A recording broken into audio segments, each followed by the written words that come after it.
You're listening to the Weekend Sport Podcast with Jason Pine from Newstalk ZB. Let's bring in our match caller, Elliot Smith. Elliot, on the scale of concern, which is something I've just constructed for the purposes of this discussion, but on the scale of concern, with 1 being absolutely nothing to worry about and 10 being the world is ending, where are we on that scale? Look, Piney, I think it has to be somewhere in the vicinity of an 8 if you throw everything that happened in that 80 minutes of game time, although it was a bit longer in terms of duration. You throw everything that happened in there, I think you have to be pretty worried if you're an All Blacks fan. All Blacks coach Ian Foster wasn't overly worried. I suppose you've got to keep a calm demeanour as much as he can, but let's look at it. Line out was outthought, and South Africa stole a number of those. The discipline was really poor, racked up a dozen penalties thereabouts in the opening 10 minutes. A lot of those were at line-out time as well. The scrum, yes, it was depowered at times with Scott Barrett off, and I'll get to that in a second, but that struggled throughout the 80 minutes. Let's get to Scott Barrett. He was, copped 2 yellow cards, dismissed from the match for that clean-out on Malcolm Marks, and looks likely that he might face further sanctions as well. And then Tyrell Lomax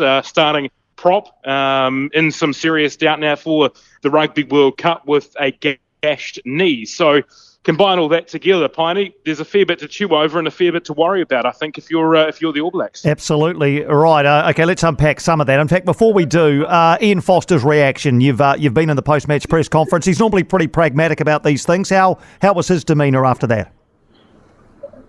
Well, he was he was calm, but he said they did come second best, and said they got a bit to work on before the Rugby World Cup, but he was adamant that it can be fixed as they close in on under 2 weeks out from this tournament starting. Obviously pointing to the likes of the line out and the discipline at the line out that frustrated him, and the fact that they couldn't get back into the contest. Thought they had some moments where they were could have had opportunities to get back on the front foot in the test match, but ultimately weren't able to take those. So look, he presented a pretty calm demeanour, but I don't think he would have seen that coming. The worst ever All Blacks defeat. I think there has to be some sort of alarm bells going off with what went on tonight, because they were just picked apart utterly too easily by the South Africans. Is there any possibility with Scott Barrett now facing, as you say, a possible ban for Game 1, no Brodie Retallick for that game, no Shannon Frizzell for that game,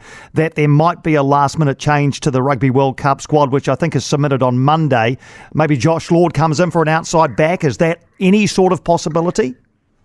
Yeah, look, there certainly is a possibility, and I think those will be questions that Ian Foster and co will stew on overnight as to whether that's something they need to do, whether it's the right thing to do in the makeup of the squad. You're right, they don't have to be submitted. I think the date is the 28th of August is the final cutoff when they have to be at World Rugby's HQ in Dublin, fully submitted, signed off, etc. I'm intrigued to see whether they go through with that and whether they do make some changes. It's certainly possible.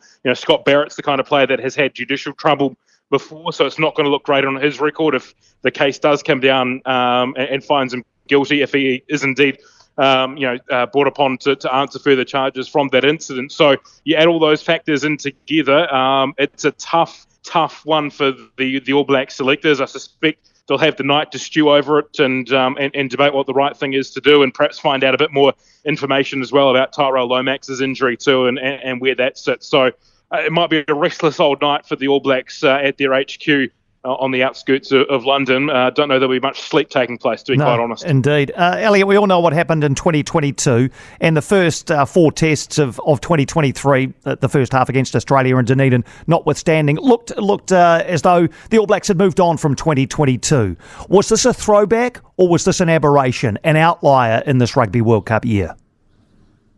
Look, probably too soon to say, Piney, until we've got a bigger sample size in terms of how they bounce back. And we saw last year they put one good performance out and then they take a step backwards, especially when we thought they were maybe getting things together after the Ellis Park win. They turn out that poor performance against Argentina in Christchurch. The poor Wallabies performance. They didn't solve the issues right here at Twickenham last year when they absolutely collapsed late on. So we thought the problems had been solved in those first 4 tests of the year. They certainly did, and showed what they needed to do in those first 4 tests of the year. It felt like a throwback tonight to Ireland and Dunedin and Wellington last year, and also Bombella. It felt like that 3-game stretch where nothing was going right for the All Blacks. They simply couldn't find any answers, and were being out-muscled and driven over by opposition packs. It felt like we'd returned to those days. So on the basis of what we're seeing tonight, it feels like a throwback. Let's hope it's an aberration from an All Blacks perspective. Let's hope. Let's end on a positive. You and I like to be positive about most things in our lives, including All Blacks defeats. What can you pick out for us in terms of a positive or two, if that's not asking too much late in the evening there? Jeepers, Piney. I might be able to sort of solve some of the things like time travel and stuff before I manage to find too many positives from tonight. Look, I'll give you one. Cam Roigard, I thought, was good coming off the bench.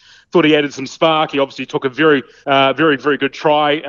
I think when there's a few days removed and the All Blacks start thinking about their 23 for Paris and against France in a couple of weeks' time, they've got a serious conversation to have around the reserve halfback, because Cam Roigard I thought was played well off the bench tonight. So there you go, Piney. There's a positive, but there's not too many others. All right, great to chat. Great call on a difficult night for All Blacks fans in Twickenham. Travel well to France, Elliot. We'll catch up again soon. Look forward to it, Piney. Cheers, mate. Thanks, mate. That's Elliot Smith, our rugby editor match commentator. He sat high in the stands at Twickenham this morning and called the game for us here on Newstalk ZB, as he will right throughout the Rugby World Cup. All Blacks matches live here on Newstalk ZB. For more from Weekend Sport with Jason Pine, listen live to Newstalk ZB weekends from midday, or follow the podcast on iHeartRadio.